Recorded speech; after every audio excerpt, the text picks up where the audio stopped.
Жәнібек Әлімханұлы IBF және WBO тұжырымдарын сәтті қорғады, қарсыласын нокаутқа түсірді. Сұлтан Зауырбек IBF интерконтинентал белбеуін жеңіп, әлем чемпионы атағына міндетті үміткер атанды. Бразилияда өтіп жатқан әлем кубогында ақтық бәсекеге шыққан 3 боксшымыз да қоржынымызға 3 алтын салды. Ассалаумағалейкум құрметті қазақ боксының жанкүйерлері. Бүгін қазақ бокс үшін ерекше күн болды. Астана қаласында өткен ауқымды кәсіпқой бокс кешінде Жәнібек Әлімханұлы бастаған қазақ боксшылары жеңісті жолдарын жалғастырды.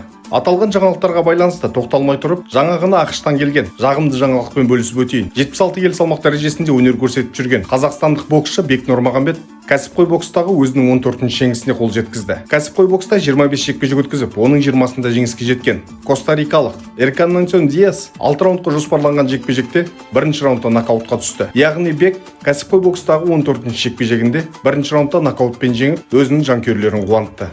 Әлем кубогындағы алғашқы алтынды қоржынымызға салған 51 келі салмақ дәрежесінде әйелдер құрамасының боксшысы Жазира Орақбаева ақтық бәсекеде италиялық Элен Лучия Аяриге қарсы жекпе-жек өткізуі тиіс болған. Бірақ италиялық боксшының жекпе-жектен бас тартуына байланысты жеңіс қазақстандық боксшыға беріліп, Жазира Орақбаева әлем кубогының иегері атанды. Одан кейін шаршалаңға көтерілген 85 келі салмақ дәрежесі бойынша Дәулет Төлемісов ақтық бәсекеде өзбекстандық жастар арасында әлем чемпионы Акмалжан Исраилевке қарсы жекпе-жек өте тартысты кездесу өткізді. Дегенмен де Дәулет қарсыласынан қарағанда жеңіске жету үшін көбірек жұмыс жасады. Төрешілер өздерінің оң бағасын беріп, есеп 3-2. Нәтижесінде Дәулет 85 келі салмақ дәрежесі бойынша әлем кубогының иегері атанды. Осы әлем кубогы барысында өте жарқын өнерімен көзге түскен Дәулет болашағынан үлкен үміт күттіретін боксшылардың бірі екенін қайтадан дәлелдеді. Одан кейін шаршалаңға көтерілген 55 келі салмақ дәрежесі бойынша Нұрсұлтан Алтынбек өзбекстандық соңғы Азия чемпионатының жеңімпазы Миразбек Мирзахалиевке қарсы жекпе-жекте терезесі тең кездесу өткізді. Дегенмен де қазақ боксшысының айла тәсілі өзбек боксшысынан қарағанда ұтымырақ болып көрінді. Сауатты тактиканы қолданған Алтынбек Нұрсұлтан Қазақстан қоржынына 3-ші алтынды салды. Қазақстан құрамасының 3-ші нөмірлері қатысқан әлем кубогындағы нәтижеміз жаман емес деп есептеймін. Жалпы нәтиже 3 алтын, 3 қола медальмен қазақ боксшыларының нәтижесі қорытындыланды.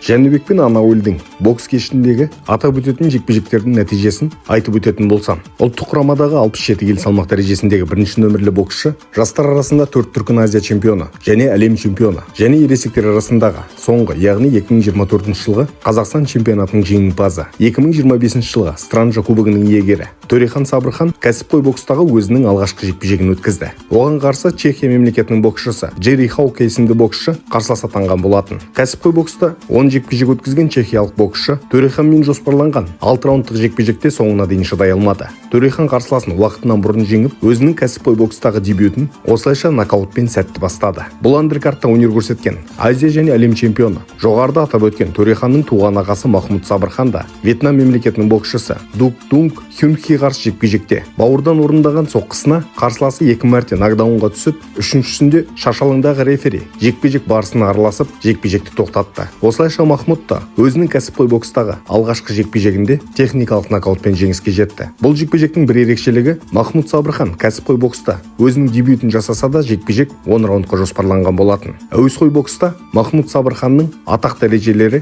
есепке алына отыра қарсыласы да бұрындары 4 немесе 6 раундтық жекпе-жек өткізгендері ескеріле отыра боксшыларға 10 раундтық жекпе-жек өткізуге рұқсат берілетінін жанкүйерлерге айтып өткім келеді. Одан кейін шаршалаңға көтерілген еліміздегі белді боксшылардың бірі Батыржан Жүкенбаев өзінің WBA континентал белбеуін сәтті қорғап қалды. Қарсыласы Ұлыбританиялық Кане Гарднер өте шыдамды боксшы. 10 раундқа жоспарланған жекпе-жекте соңына дейін шыдады. Жалпы жаман боксшы емес, көпті көрген, өте тәжірибелі десем де болады. Батыр үшін де бұл жекпе-жектің орны бөлек деп есептеймін. Себебі өзі де сұхбаттарының барысында бұл жекпе-жектен кейін кезек үлкен жекпе-жектерге келеді деп менеджерлерінің өзіне берген сөзін жанкүйерлерге жеткізген болатын. Үлкен жекпе-жектер алдында осындай 10 раундтық жекпе-жекте барлық соққыларын шығарып, өзіне деген сенімін арттыру боксшыны алға жетелемесе артқа тартпайды. Жеңісімен құттықтаймыз. Батыр бүгінгі күнде 63,5 келі салмақ дәрежесінде қайтадан әлемнің 20 боксшысының қатарына кірді. Одан кейін өзбекстандық 2 дүркін олимпиада чемпионы Бахадыр Жалолов та украиналық Игорь Шевадзуцкийге қарсы кездесуде қарсыласын бір мәрте нокдаунға сүріп,